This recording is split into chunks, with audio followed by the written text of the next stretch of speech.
when this landed on my desk, that a book by Shashi Tharoor, I was like, okay, I was preparing my weekend that I have to now make 8 hours to read it. And it took you 1 hour. So I was like, you're just capitalizing on this very hefty reputation you have as an academic intellectual with funny, witty thoughts, your research in depth. And you said, you know what? Let me have a drink one evening, write down 100 quotes, and it's a book because I'm Shashi Tharoor. Is that what happened? No.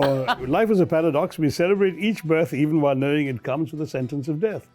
Don't we? Everyone who's born is going to die. Yeah, It's a great paradox. But this thought has been articulated very beautifully by Harivansh Rai Bachchan and Madhushala. What did he say?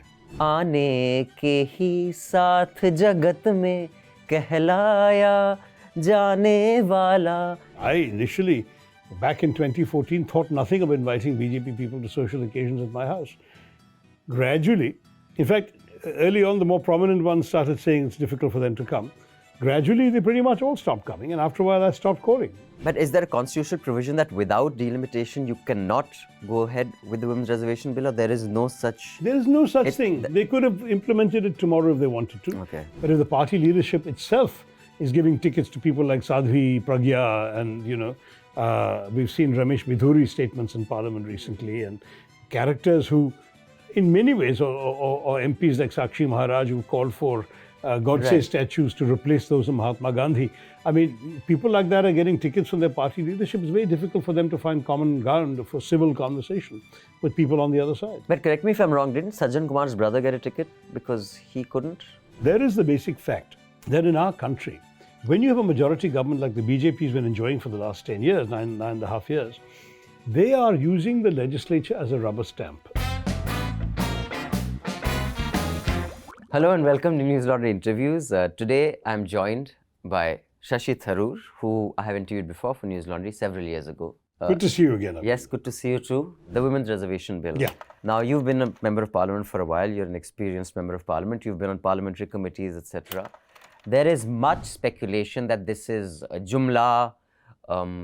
It's not going to happen for 2029. Some say that even that's no guarantee because there are processes before that. I mean, as non-partisanly as possible, can you give us an idea that when is it likely to actually be implemented? Look, I'm one of those who made the Jumla allegation when I was asked outside Parliament when the discussion began and that came out. My problem is precisely with the way in which they've changed the language of the bill. There could have been various formulae, but this formula, which says you wait for a census, wait for delimitation and then do it, essentially pushes the whole women's reservation issue into the indefinite future. And that's in politics, an indefinite future is as good as saying, in the aphorism I've come out with a definite statement I've said. Which is? But both history and truth can be modified by personal pronoun. There is my history and your history, your truth and my truth. Your facts and my facts. No, facts are not negotiable. I thought you were doing a Vivek Agnihotri. No. For me, facts are not negotiable. They're interpretation, what you make of them, which facts you choose to focus on. Right. So facts are facts, but it's your truth and my truth. So that's a little more philosophical. That's the idea. Life is a paradox. We celebrate each birth even while knowing it comes with a sentence of death. Don't we? Everyone who's born is going to die. Yeah, but this thought has been articulated very beautifully by Harivansh Rai Bachchan and Madhushala. What did he say? Oh, yeah. No, I read Madhushala ages ago. Should I sing and tell you? Yes. आने के ही साथ जगत में कहलाया जाने वाला स्वागत के ही साथ विदा की स्वागत के ही साथ विदा की होती देखी तैयारी बंद लगी होने खुलते ही मेरी जीवन मधुशाला. I really love it, yeah. India Alliance, which now India Alliance, depending on which channel you are, people want to call Indian it different National Developmental Inclusive Alliance. Right, that one. You think it can sustain till next year election because one already sees a little bit of friction? I mean, the degree of cohesion within, say, the Gathbandhan in Bihar, and to some degree the Gathbandhan in Maharashtra, is sufficient that you can be very confident that there will be an agreement amongst the parties in the India Alliance, in these two states.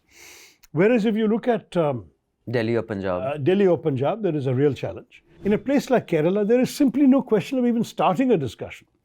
the CPM-led Left Front and the Congress-led United Democratic Front have been at loggerheads for 55 years. This is not going to change. They are each other's principal rival. And the idea that they would come together, the only opportunity you have to exercise democracy and demonstrate your dissatisfaction with the government or send a message to elected rulers is through voting. Elections have now become the principal vehicle of our democracy, no longer parliament, which is sad for me as a parliamentarian. But that being the case. So in essence, it'll be undemocratic. So in my view, going to one nation, one election deprives the Indian voters of an important opportunity for them to actually convey their views to the rulers. So I think one often hears that the purpose of Parliament, how it was envisioned, is that actually working the way it should be working? I personally think not.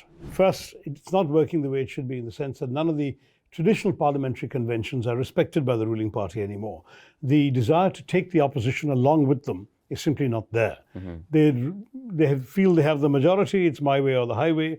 Whereas when we were in office, there was a genuine desire to accommodate as much as possible both the principal opposition party and other parties, so that things could be done in a collegial spirit. That's gone. They really have this attitude that they've been given the people's mandate or the God-given mandate to rule this country according to their lights. And you think that's the politics the public should expect in the near future, or do you think it's likely to change? That one would assume that when in the new parliament building, as you said, when everyone marched, I was waiting to see some intermingling between party MPs, the leader of opposition and the PM marching together, or something of the sort. It was just that polarization is the other thing that's so disappointing.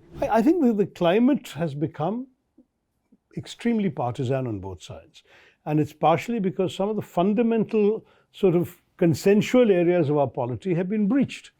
I mean, let's face it, till a few years ago, everyone broadly had the same idea of India, the idea in the constitution, this country belongs to everybody.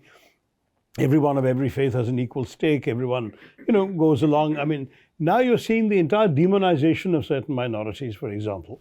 Free mein itna hi milega. To watch the full, unedited interview, you have to subscribe to News Laundry and pay to keep news free. Because we don't run advertising. All our money comes from subscribers like you. And that is how public service journalism is paid for. All the studio lights, the cameras, all that you see on our website, it all comes from subscribers. So do subscribe, click on the subscription link, watch all the interviews unedited, and pay for public interest journalism.